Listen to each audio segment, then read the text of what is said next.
Nestlé removes all artificial dyes from its U.S. products.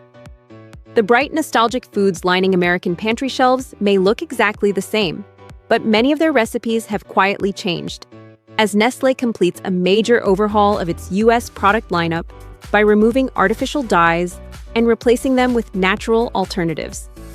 The company said more than 90% of products had already transitioned away from synthetic dyes before the final phase was completed. Reformulated products are now reaching store shelves through a phased rollout while maintaining the familiar taste and appearance consumers expect. Nestlé said the transformation was the result of years of work rather than a single decision.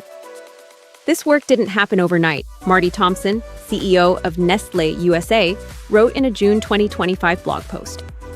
Since becoming CEO in January 2025, Thompson has overseen accelerated reformulation efforts, including Nesquik's switch to natural color sources and updates to more than 20 beverages in the Nestlé Vitality food service range within 5 months.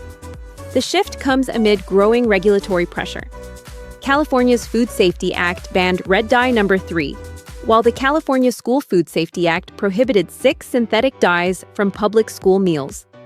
These laws have encouraged nationwide reformulations, with companies including General Mills, Kraft Heinz, and the Campbell's Company making similar commitments.